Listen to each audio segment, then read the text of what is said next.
तो आज का जो लेक्चर रहने वाला है वो रहने वाला हमारा लिम्बिक सिस्टम के नाम पे। लिम्बिक सिस्टम का जो यदि आप फंक्शन जानेंगे तो मेन फंक्शन रहता है उसका मेमोरी के नाम पे, और उसके अलावा रिवॉर्ड फंक्शन जो हुआ, रिवॉर्ड वाला सेंटर हुआ जो हमारा एक तरीके से उसके बारे में बताया। रिवॉर्ड पनिशमेंट वगैरह हुई या हमारे इमोशंस वगैरह हैं, वो सारी चीज़ों को नियंत्रण करने का काम करता है हमारा। एक तरीके से एसोसिएशन करने का एरिया ज़्यादा कहेंगे, क्योंकि एरिया तो एक तरीके से कॉर्टेक्स में प्रेजेंट रहते हैं। एक तरीके से एरिया इनको एसोसिएट करने का भी जो रिवॉर्ड देना था, क्या हरकतें करेंगे या क्या एक्सप्रेशन देंगे। रिवॉर्ड में देने पर एक तरीके से खुशी वाला एक्सप्रेशन आएगा आपका, जो पनिशमेंट देंगे तो गुस्से वाला एक्सप्रेशन आएगा एक तरीके से। तो वो एक्सप्रेशन कैसे बिल्डअप हो, क्योंकि वो इमोशन एक तरीके कॉर्टेक्स में रहते हैं हमारे, वो इसके बारे में जो सिस्टम जो चलता है हमारा एक तरीके से आपस में ज़्यादातर फंक्शन रहता है लिम्बिक सिस्टम का, वो आपस में रहता है। उसमें एक तरीके से स्पाइनल थैलेम में थ्रेड का कुछ खास इन्वॉल्वमेंट रहता नहीं है, एक तरीके ये चीज़ लगा ली। मतलब स्पाइनल थैलेम में जो एक तरीके से होता है उसका मतलब कॉर्टिकोस्पाइनल ट्रैक्ट होता है, उसका लास्ट में इन्वॉल्वमेंट रहेगा कि रिवॉर्ड में कुछ ना कुछ हरकतें तो करेंगी, लेकिन ये है कि उसके एसोसिएशन वाले केस में कुछ खास रोल रहता नहीं है।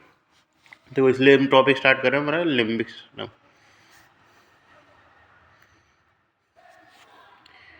लिम्बिक सिस्टम के बारे में आप लिम्बिक सिस्टम में मेन चीज़ पहला आपको पता होना चाहिए कि क्या क्या कंपोनेंट है, फिर आपको किसके करेक्शंस के बारे में बातचीत करेंगे, और लास्ट में बात करेंगे किसकी पेपेज सर्किट की। पेपेज सर्किट कैसा होता है थोड़ा मैं बताने का प्रयास करूँगा ब्रेन में कैसे दिखता है। शायद ब्रेन में जब मैंने पिछली बार डायग्राम बनाया था, शायद उसका वो ध्यान है, शायद मैंने उसके लिए बनाया था बेसल गैंग्लिया के लिए।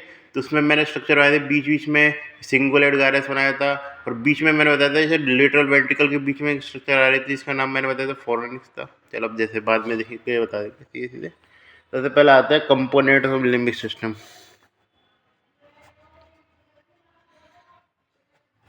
कंपोनेंट्स के क्या होते हैं हमारे लिम्बिक सिस्टम के। तो लिम्बिक सिस्टम का जो सबसे पहला कंपोनेंट होगा एक तरीके से लिम्बिक कोर्टेक्स हो गया।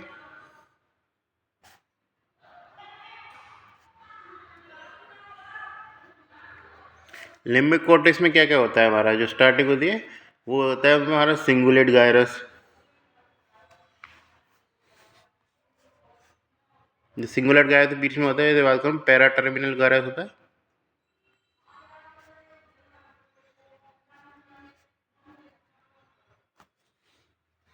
इसके अलावा जैसे मैं बता दूँ, पहले ये सही बना ही देता हूँ डायग्राम। तो ये है हमारा लिम्बिक लोब, इससे अलावा लगा सकते हैं। तो ये क्या होता है हमारा पैरा टर्मिनल गायरस।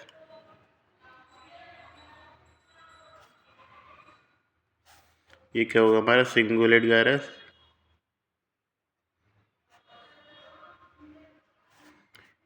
ये क्या हो गया एक तरीके से बीच में आ गया, इस्तेमाल हो गया।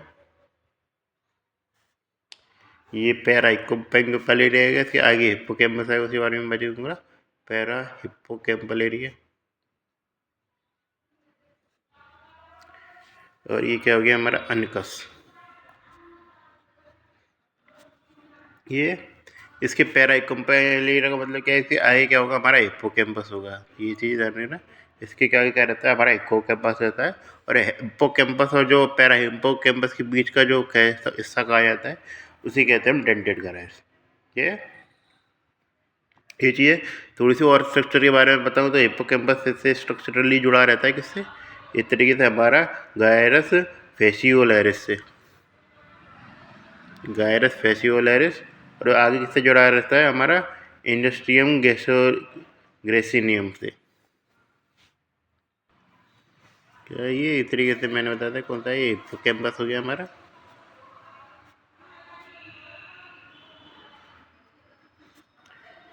हिप्पोकैम्पस किससे जुड़ा रहता है हमारा डेंटल गायरस से।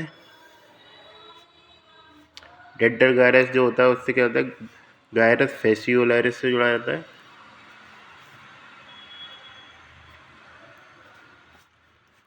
और गायरस फेसियोलैरिस उसकी क्या आगे क्या चीज़ें आएगी हमारे गायरस फेसियोलैरिस के। गायरस फेसियोलैरिस इंडरियम ग्रेसिलियम आएगा।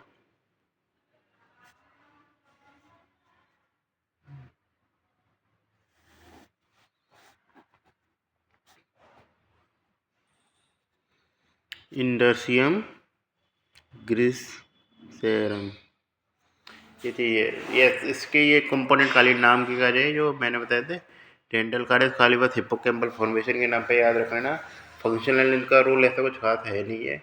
ये चीज़ें जो मेन मैं बताऊँगा फंक्शनल रोल में आपको एक ही सर याद रखना, पेपे सर्जन, उसी पे क्वेश्चन आता है 2 नंबर का। बाकी के डेटों से सब पूछा जाता है क्वेश्चन, वो पैथोलॉजी पूछी जाती है कि कौन कौन सा सिस्टम खराब होगा कौन कौन सी डिजीज में, ये पूछा जाता है। सिम्टम क्या क्या डेवलप होंगे उसमें ये चीज़ पता होनी चाहिए ये। तो अब हम मेन चीज़ पे आते हैं किस पे, हमारा एमिगडाला पे।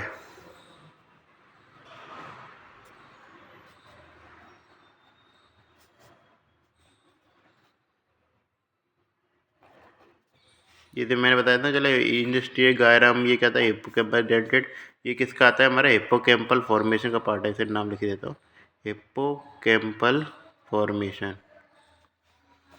फिर क्या था एमिगडाला बॉडी, वो कैसे कनेक्ट रहती है एमिगडाला बॉडी से हमारी, तो उससे पहले आगे रहता है हमारा ऑल्फैक्टरी बल्ब। जब मैं डायग्राम मैंने ज़्यादा बड़ा बनाया नहीं, मेरी गलती थी, मैं उसमें सारी चीज़ जोड़ सकता था। अब चल मैं बनाना तो पड़ेगा डायग्राम, उसके बिना समझ में नहीं आएगा था, इसलिए तो हमारा क्या जुड़ा रहता है, हमारा एक सबसे पहले जुड़ा रहते हैं हमारे एमिड ऑल्फैक्टरी बाल्ब होता है, ये ऑल्फैक्टरी यानी सूंघने वाला सिस्टम, ऑल्फैक्टरी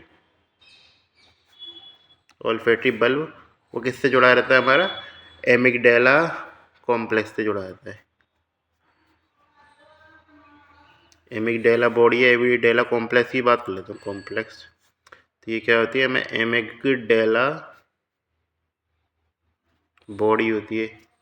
एमिगडाला बॉडी जो होती है वो करती है एक तरीके से फॉर्निक्स से जुड़ी है, वो एक तरीके से किससे जुड़ी रहती है हमारे, वो जुड़ी रहती है हमारे स्ट्राया टर्मिनलिस से। ये इनपुट आया इधर, इनपुट किससे जाएगा, हमारे स्ट्राया टर्मिनलिस पे जाएगा। स्ट्राया टर्मिनलिस से घूम के आ जाएगा इस तरीके से, कौन कौन से पार्ट होंगे हमारे इस तरीके से इस पे, एक तो जाएगा ये पूरा proper all the way to septal region, क्या है इस तरीके से ये हमारा सेप्टल रीजन। और कहाँ जाएगा, anterior portion of hypothalamus.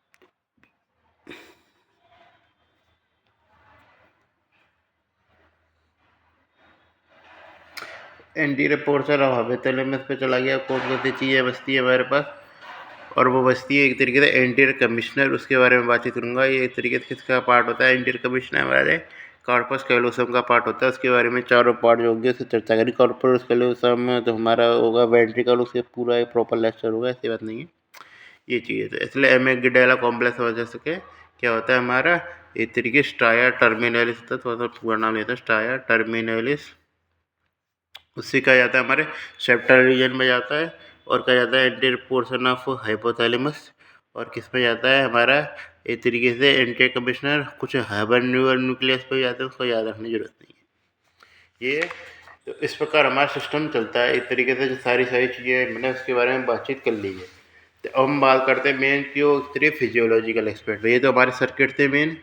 Limbic system में कौन से पार्ट बताने थे, जैसे पार्ट में एक एक बॉडी बताऊंगा तो फिर बहुत टाइम लग जाएगा, तो इसलिए ये तो मैंने लिम्बिक लोब बताया। लिम्बिक लोब में आप कुछ भी याद रख सकते हैं, आपको जो भी मर्जी है, बस आपको पता होना चाहिए क्या क्या पार्ट होते थे। कुछ कुछ से बस पहरा हिप्पोकैम्पल गायरस ये जरूर याद रखना, सिंगुलेट गायरस याद रखना थोड़ा सा, और कहते थे ये चीज़ थोड़ा बहुत गायरस वगैरह याद रख सकते हैं इसके। और उसमें एमिगडाला वगैरह का केस याद रखना है, उसमें क्या क्या चीज़ जुड़ी रहती है, स्ट्राया टर्मिनलिस जुड़ा रहता है उसमें, और कहाँ पे एक तरीके से इंसर्ट होता है एक तरीके से वो रहता है हमारे सेप्टल रीजन पे, हमारा एंटीरियर पोर्शन ऑफ हाइपोथैलेमस, और क्या कहते हैं इस तरीके से जो हमारा थैलेमस पे भी इंसर्ट हो जाता है, उसको मैंने मेंशन किया नहीं, कुछ आता कुछ फाइबर थैलेमस पे भी जाते हैं, और मेन किस पे जाता है हमारे सेप्टल रीजन पे, ये उच्च एंटीरियर कमिश्नर में भी जुड़ते हैं।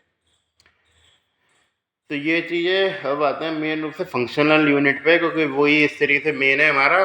फिजियोलॉजी पे इसका मेन क्वेश्चन आता है, अनाटमी में उतना कुछ खास पूछता नहीं है। मैंने जो अभी चीज़ें बताई है लेक्चर के नाम पे वो अनाटमी की थी, तो अब हमारी आती है फिजियोलॉजी या कनेक्शन। फिजियोलॉजी ले लेता हूँ, कनेक्शन कनेक्शन ज़्यादा अच्छा ही लगता। फिजियोलॉजी वाले एक्सपर्ट पे आते हैं, तो फिजियोलॉजी वाले एक्सपर्ट पे बात करके चले तो वो उस पर कौन काम करता है, फिजियोलॉजी एक्सपर्ट पे जो काम करता है मेन, उसमें स्ट्राया टर्मिनलिस भी काम नहीं करेगी, और जो हमने इस्थिमस वगैरह पढ़ा था लिम्बिक लोब वगैरह का, या फिर इस तरीके से जो पढ़ा था इंडिसियम ग्रेंसियम, ये भी काम नहीं करेगा। मेन जो काम करेगा वो करेगा हमारा फॉरेनिक्स। अब ये एरिया जो पहचानना, वो कैसे पहचान सकते हैं आप फॉरेनिक्स का? तो इस तरीके से जब मैंने लेटरल वेंट्रिकल पढ़ाया था, जैसे मैंने जब वेंट्रिकल लेटरल वेंट्रिकल थे मैंने बनाए थे, जब मैंने बताया था प्रॉपर्टी सिंगुलेट गायरस था हमारा ब्रेन बनना है, तो उसमें मैंने बताया था कि जो लेटरल वेंट्रिकल है उसके बीच में एक जरिए गड्ढा सा रहता है हमारा। तो ये तरीके से जो हमारा सेप्टम बना है, सेप्टम पेल्विसिडम है, और इसके आगे का जस्ट एरिया ये रहता है ना, ये फॉरेनिक्स रहता है। मेन रूप से मैं अनाटॉमी में लोकेशन बताना चाह रहा हूँ मैं एग्जैक्ट, बाकी जो रफ डायग्राम में तो आपको लगभग सब जगह मिल जाएंगे। तो ये तरीके से फॉरेनिक्स वाला एरिया रहता है, जिसमें एक तरीके से जो हमारा पेपे सर्किट होता है मेन, वो पूछा जाता है। तो ये चीज़ पता होनी चाहिए। फॉरेनिक्स का इंपॉर्टेंस रोल है पेपे सर्किट बनाने में, पेपे सर्किट फॉरेनिक्स ही बना रहा है हमारा। तो उसमें क्या होता है, जो इन्फॉर्मेशन होती है वो जाती है हमारी पैरा हिप्पोकैम्पस से। वो स्टार्ट कितना होता है, पैरा हिप्पोकैम्पस से स्टार्ट होता है सिस्टम हमारा, पैरा हिप्पोकैम्पस से स्टार्ट होता है। ये पैरा हिप्पोकैम्पस से कहाँ जाती है हमारी इंफॉर्मेशन, हमारे हिप्पोकैम्पस पे जाती है।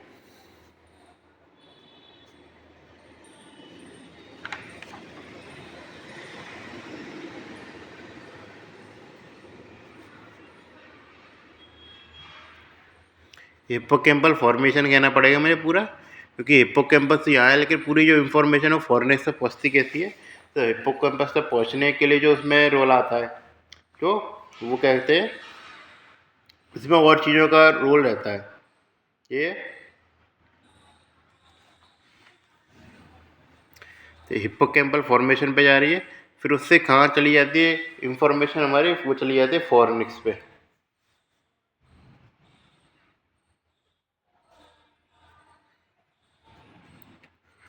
फॉरेनिक्स पे चली जाती है, चाहे तो मैं डायग्राम में मैं बना ड्रॉ करना चाहूँ।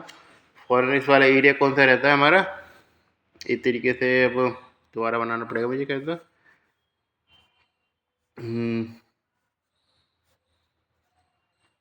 जी इसकी जैसे लगा लेना हिसाब, इसके अंदर का रहता है, इससे हिसाब लगा लेना, पूरे डायग्राम तो बनाना बने बैठेगा नहीं मेरे पे।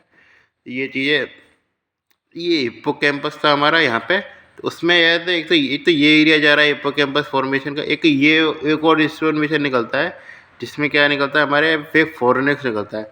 फॉरेनिक्स से क्या है कि इसी प्रकार घूमता है, घूमते घूमते उसके अंदर की साइड हमारा न्यूक्लियस रहता है, उसका नाम क्या होता है एंटीरियर न्यूक्लियस ऑफ थैलेमस। और उसके लगा के तरीके से क्या जाती है हमारी मेमिलरी बॉडी होती है। ये मतलब ये तरीके ये ध्यान रखना है, इसमें मेमिलरी बॉडी पे एंड होता है, कुछ फाइबर होते हैं वो उससे किससे जुड़े रहते हैं, हमारा पैरा टर्मिनल गायरस से जुड़े रहते हैं। लिम्बिक लोब से जो सिस्टम जो होता है वो इसी से जुड़ा रहता है। इस तरीके से एक तरीके से तीनों चीज़ों से जुड़ गया, इस तरीके से कहाँ कहाँ जुड़ रहा है, क्योंकि तो ये फाइबर जो हमारा आगे चल के तरीके उससे जुड़ रहा है हमारा इतने पैरा टर्मिनल गायरस, जो कि इस तरीके से कुछ हद तक आगे चल के जैसे एक तरीके से थोड़ा सा बनाओ अल्फा, तो इस तरीके से एमिगडाला से जुड़ रहा है। ये चीज़ ध्यान रखना, एमिगडाला और वो वाला फंक्शन जो होता है वो कुछ हद तक जुड़े तो रहते हैं, लेकिन वो उनका फंक्शन काफ़ी हद तक अलग अलग रहता है। तो अभी मैं जो बात कर रहा हूँ, जैसे मैं एमिगडाला की तो मैंने बातचीत कर ली, मेन जो अभी मैं बात कर रहा हूँ वो कर रहा हूँ इस तरीके से आपके हिप्पोकैम्पस की। हिप्पोकैम्पस क्या रहता है हमारा, वो इस तरीके से हिप्पोकैम्पस के बीच में मान के चले तो ये तरीके ऑफरेंट सिग्नल कहाँ से आ रहे हैं, तरीके से ऑफरेंट सिग्नल किससे आ रहे हैं, पैरा हिप्पोकैम्पस से। उससे कहाँ जा रहे थे, फॉरेनिक्स, और फॉरेनिक्स के थ्रू होते हुए कहाँ जा रहे थे, फॉरेनिक्स के थ्रू घूम के कहाँ पहुँच गया था, हमारा मेमिलरी बॉडी पहुँच रहा था ना, कहाँ फॉर्मेस के थ्रू कहाँ पहुँच जाता है हमारे मेमिलरी बॉडी पे।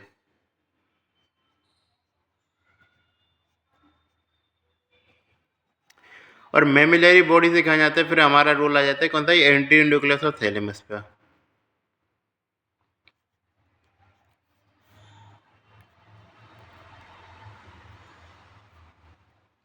एंटीरियर न्यूक्लियस ऑफ थैलेमस से कहाँ जाता है, कॉर्टेक्स में जाता है। कॉर्टेक्स में भी ध्यान रखना कौन सी एरिया में जाएगा, कॉर्टेक्स में जाएगा हमारा सिंगुलेट गायरस पे।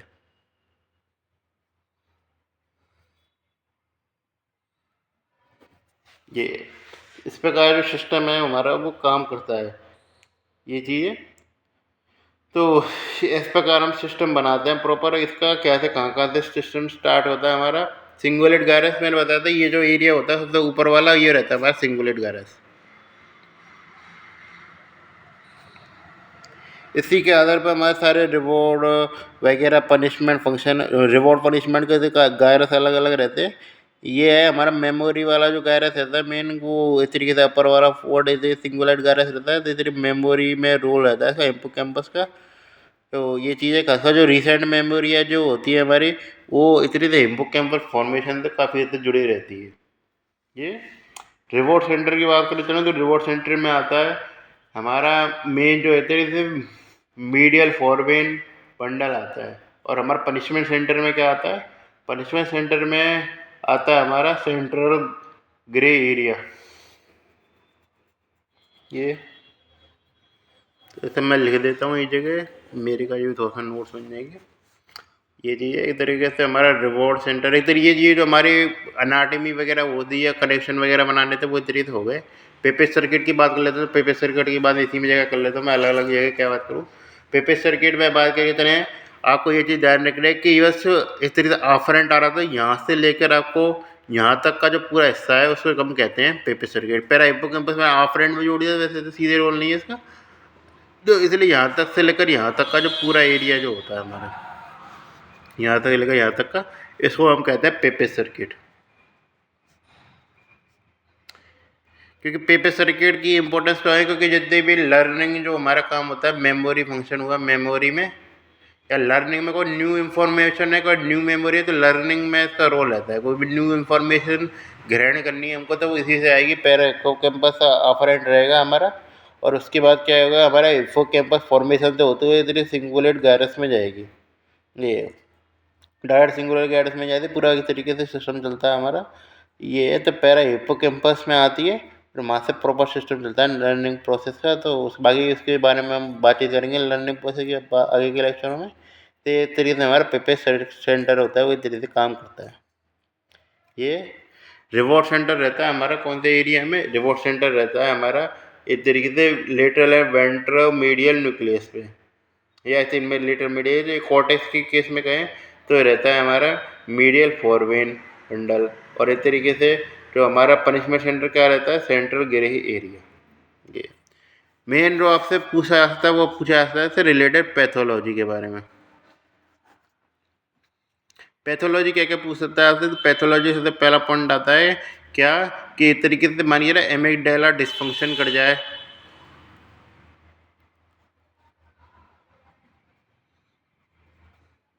एमिगडाला डिस्फंक्शन कर जाए तो क्या होगा, एमिगडाला डिस्फंक्शन कर जाए तो एक सिंड्रोम डेवलप होता है जिसे कहते हैं क्लूवर-बेकी सिंड्रोम।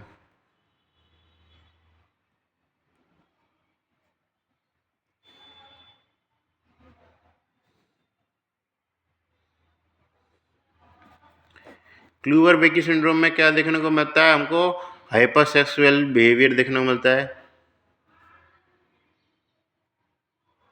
और क्या उसको कुछ भी आप दे देंगे उसे मुंह में डालने लग जाएगा।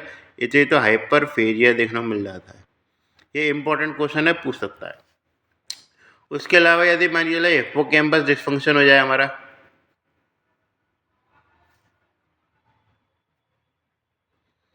तो इस तरह से क्या होगा हमारा एंटेरोगेट एमनीशिया डेवलप होगा, यानी कोई भी नई इंफॉर्मेशन है आदमी वो याद नहीं रख सकता।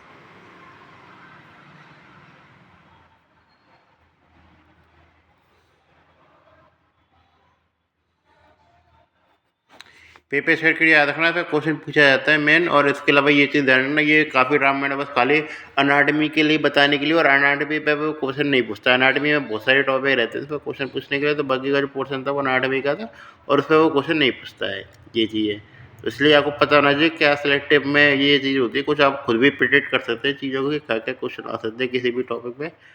कोई भी टॉपिक है वो पूरा पढ़ना है समझने के नाम पे, इर्रिस्पेक्टिव कि वो फिजियोलॉजी का है कि उसका है, हमारे तो अनाटमी में ये हो गया वो हो गया, मतलब ये नहीं। तो टॉपिक में पढ़ना है तो आपकी उसको अनाटमी भी पता होनी चाहिए, आपकी उसको फिजियोलॉजी भी पता होनी चाहिए, तभी आप उसकी पैथोलॉजी पता लगा सकते हैं। ये चीज़। अब आगे बढ़ते हैं थोड़ा सा छोटी मोटी चीज़ों पे, वो आते हैं हमारे इस तरीके से रेटिकुलर फॉर्मेशन पे।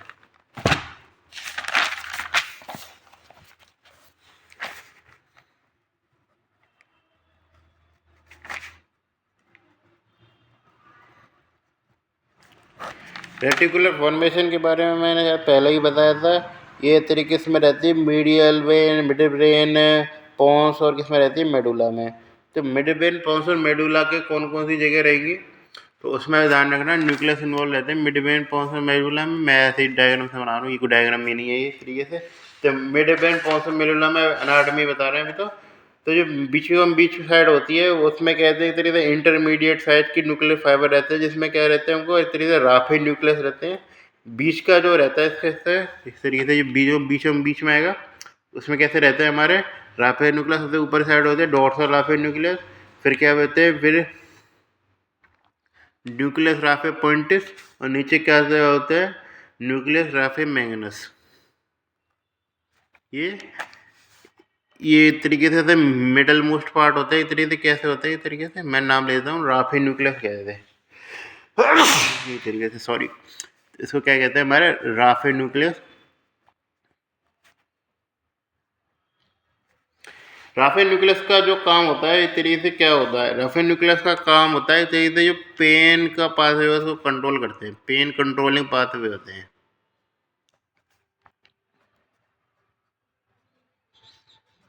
ये।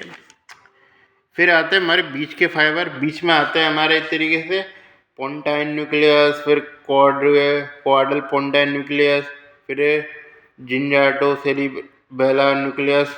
ये मतलब इस तरीके से न्यूक्लियस जैसे वाली बात होगी, इसमें भी ऐसे न्यूक्लियस ही था। तो इस तरीके से क्या आ गया हमारे बीच के फाइबर रहते हैं, हमारे बीच के भी न्यूक्लियस होते हैं।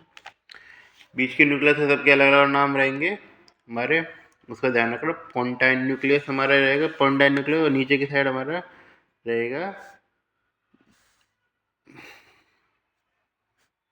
क्या रहता है इधर वेंट्रल।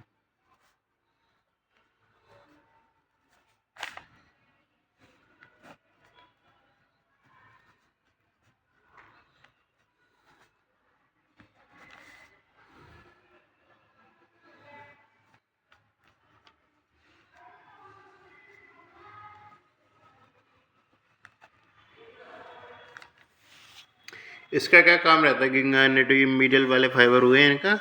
तो इसका जो काम रहता है वो एक तरीके से हमारा जो इस तरीके सेंसरी जो इस तरीके से होते हैं, वो ऑपरेंड को रिसीव करना कहाँ से, हमारा जो लेटरल पार्ट है उससे रिसीव करने का काम होता है। इसका हमारे जो मीडियल ग्रुप है उसका काम रहता है, जिसमें जिंजीविटो सेरिब्रल न्यूक्लियस होते हैं। इस तरीके से हमारे किस में आ गया, मेडुला के हिस्से में आ गया थोड़ा काफ़ी हद तक, मतलब वेंट्रल रेटिकुलम जिंजीविटो सेरिब्रल, और जो तरीके से जो जिंजीविटो सेल्यूलर पोन्स और मेडुला में दोनों में आ जाता है। उसका क्या काम रहता है, उसका काम रहता है इस तरीके से receive afferent of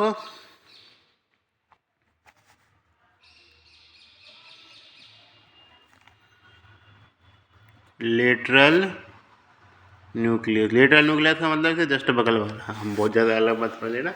lateral nucleus के इसके जस्ट अगल वाले थे, उससे रिसीव करने का काम होता है। और उसमें ये बाद में फाइबर होते हैं असेंड और डिसेंड भी कर जाते हैं। फिजियोलॉजिकली बताऊंगा, असेंड को अलग जगह कैटेगराइज किया जाता है और डिसेंड को अलग जगह कैटेगराइज किया जाता है ये। फिर उसके बाद लास्ट में आता है हमारे लेटरल वाले पार्ट। लेटरल वाले पार्ट में कौन से आते हैं हमारे, परवेनिकुलर न्यूक्लियस, नाम मेरे पास आता कोई याद नहीं हुआ तो इसको तो छोड़ ही दिए, बस अनाटमी में हम बताना चाह रहे हैं सारी चीज़ें ये।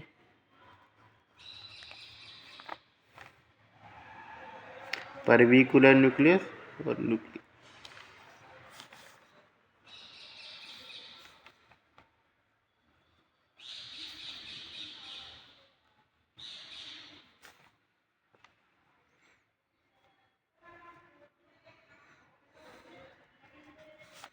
Nucleus locus सैरुलिनस। इसे लेटरल वाले पार्ट का क्या काम होता है, लेटरल वाले जो पार्ट होता है उसका जो काम होता है वो एक तरीके से जो जहाँ पे भी होता है कि कहीं से भी असेंड का जरिए, तो इसमें मेन नाम करना ई फ्रेंड किसको देता है हमारा, ये चीज़ आफरेंड किससे ले रहा है लेटर, तो ई फ्रेंड किसको देगा हमारे मीडियल को। और आफरेंड कहाँ से आएगा इसमें, असेंडिंग डिसेंड कर देना, असेंड एंड डिसेंड।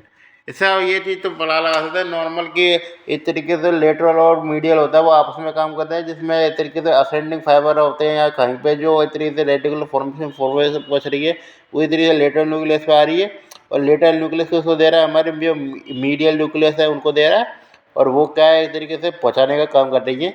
जो हमारे बिल्कुल बीचों बीच के जो फाइबर रहते हैं उसका कोई उपयोग नहीं है, मतलब कोई उपयोग तो है, मतलब बस पेन के रेगुलेशन में उसका उपयोग है। वैसे जो इतनी फिजियोलॉजिकल उपयोग होना चाहिए मेट्रिकुलर फॉर्मेशन जिसके लिए जाना जाता है हमारा, उसमें इसका रोल नहीं है। तो इसलिए अब इसको दो कैटेगरी में डिवाइड कर देते हैं। फिजियोलॉजिकली बात करना, फिजियोलॉजिकली बात करी जाए तो इसको दो कैटेगरी में डिवाइड किया जाता है, टू कैटेगरीज। ये तो होते हैं क्या कहते हैं असेंडिंग पाथवेज होते हैं, असेंडिंग। और इसमें रिसीव मतलब आउट इनपुट का मतलब है कि कहीं से भी आ सकता है, चाहे हमारा आई से आए, प्रोप्रियोसेप्शन से आए, या इतने मसल मूवमेंट से आए, कहीं से भी इस तरीके से इनपुट आ सकता है। इसमें ऐसी बात नहीं है। रेटिकुलर सिस्टम जो होता है वो सबसे जुड़ा रहता है, कुछ ना कुछ कोलेट्रल देते ही हैं जितने ही फाइबर गुजरते हैं हमारे। तो इसलिए जो असेंडिंग सिस्टम होता है वो क्या करता है, असेंडिंग सिस्टम में जो भी इस तरीके से क्या जा रहा है हमारा स्पाइनोथैलेमिक ट्रैक्ट जा रहा है,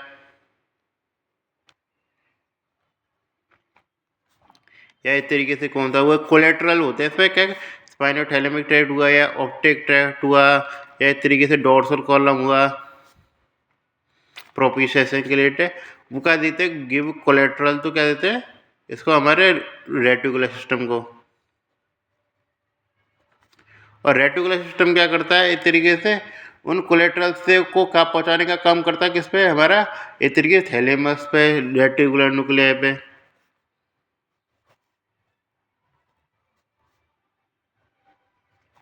और रेटिकुलर न्यूक्लियाई पे एक तरीके से वाइड स्प्रेड एरिया ऑफ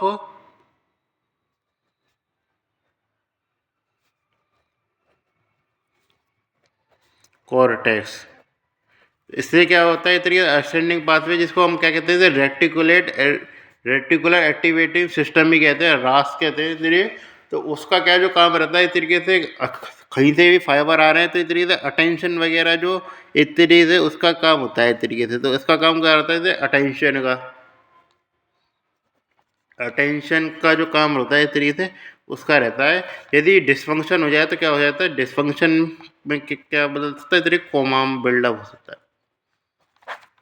ये रेटिकुलर एटिक्यूटिव सिस्टम में एक तरीके से अटेंशन या अवेयरनेस जो होती है, अवेयरनेस की तरीके सिचुएशन भाप लेना, क्योंकि काफ़ी बार चीज़ें होती है एक चीज़ें जैसे आपको नॉर्मल लेवल पे इनपुट तो मिल रहे होते हैं, जैसे काफ़ी सारी चीज़ें होती हैं आप छूते हैं कुछ ना कुछ होता है, लेकिन हर इनपुट का मतलब अलग अलग होता है, ऐसा नहीं है। अब आपके सामने देखने के नाम पे कुत्ता खड़ा है, आपकी मोटर मूवमेंट कुछ अलग होगी, और आके सामने अचानक शेर आके तो उसकी मोटर मूवमेंट अलग होगी। तो ये चीज़ है, तो वो उसमें आपके मूवमेंट भी तो जा रही है, चलिए इसमें मैंने कहा ऑप्टिक लेवल पे बाकी और भी चीज़ें हो सकती हैं हमारी। तो उस समय आप चीज़ें आपके अलग सोचेंगे। आप फ्लाइट मूवमेंट की बात नहीं करो, पैरासिम्पैथेटिक सिस्टम की, वो एक अलग बात है, लेकिन उसमें चीज़ें आपको देखने को मिलेगी, उसका जो आपको नॉर्मल रिस्पॉन्स मिलेगा, ब्रेन की एक्टिविटी होगी वो अलग देखने में मिलेगी, क्योंकि वो उसका जो कारण रहता है कि आदमी ज़्यादा एक तरह से अवेयर हो जाए चीज़ों के बारे में। एकदम कोई भी प्रॉब्लम है आपके इसे नो नो आप जैसे आप देखें आपको जब कल एग्ज़ाम है तो आपकी पढ़ाई आपको अलग लेवल पे दिखेगी आपकी आज, और यदि कल एग्ज़ाम नहीं है तो आपका अवेयरनेस कुछ अलग लेवल पे दिखेगी। तो उसका जो है अंतर करने का काम है, क्योंकि ये ट्रैक्ट है, ये तो नॉर्मल जो काम है वो तो कर ही रहे हैं। फिर आँख का क्या काम है, कुत्ते को देखना, कुत्ते को देख रहा है, शेर को देखना, शेर को देख रही है, तो सिग्नल तो आपके पास आ ही रहे हैं ना। लेकिन तो ब्रेन का जो एक्टिविटी है वो कुत्ते को देख के अलग होगी, सिंपल सी बात है, और आपके जो हमारे उसके जो इस तरीके से जो शेर को देख के इस तरीके से अलग होगी, ये चीज़ है। तो शेर को देख के नहीं मिला, कुछ और भी रिस्पॉन्स मान लीजिए, कुछ भी हो सकते हैं चीज़ें जो ये आप इससे लगा सकते हैं कि जो अलग अलग जो एक्टिविटी होती है वो उसका जो मेन इसका काम होता है वो ब्रेन को अलर्ट करने का काम होता है चीज़ों से। ये तो रेटिकुलर एक्टिविटी सिस्टम जिससे कह दिया जाता है इसको।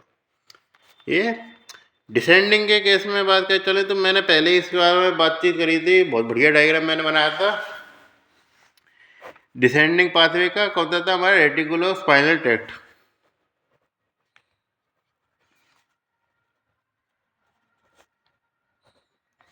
इसके बारे में चाहे मैं थोड़ा बहुत और बता देता हूँ, मैंने चाहे मैं ऐसे ही बता दिया था उस डायग्राम में। तो उसमें क्या है कि तरीके से रेटिकुलर स्पाइनल ट्रैक्ट भी हमारे दो प्रकार के होते हैं। तो मैंने बताया था मेडुला कौन से काम करता है, तो मेडुला वाला रहता है, और एक हमारा रहता है पोन्स वाला। पोन्स वाला जो काम करता है वही तरीके से जो गामा मोटर न्यूरॉन होती है उसके टोन को बढ़ाने का काम करता है। और जो हमारा एक तरीके से अल्फा नहीं काम करेगा, इसमें गामा काम करेगा। तो ये ध्यान रखना, अल्फा बीटा गामा। और इसमें क्या है, गामा मोटर न्यूरॉन की टोन होती है उसको घटाने का काम करता है। इसको कहते हैं मैं एक तरीके से लेटरल, और इसे कहते हैं एक तरीके से मीडियल कह देते हैं। ये नाम मेंशन इसलिए बता रहा हूँ, लेटर मीडिया याद रखने की बात नहीं है। तो इस तरीके से इसके बारे में पूरा मेंशन कर चुका हूँ, इसलिए मैं ज़्यादा आपको बता नहीं रहा। ये चीज़ रेडिकुलर फॉर्मेशन में आपने देखा ही होगा, जो भी सिस्टम जब भी था, जो एकमात्र चीज़ हमारी प्रिजर्व रहती थी इस तरीके से डी सेरिब्रल और जी कॉर्टिकल डी दोनों ही जगह, वो ये चीज़ थी एक तरीके से रेडिकुलर फॉर्मेशन। ये चीज़ है। इससे हम लगा सकते हैं तो हमारे लेक्चर था रेटिकुलर सिस्टम और लिम्बिक सिस्टम ये वाला खत्म होगा। धीरे धीरे चैप्टर अब तरीके से खत्म होते चलेंगे, तो आप भी अब पढ़ाई करते चले। ये तो ठीक है, लेक्चर खत्म होगा।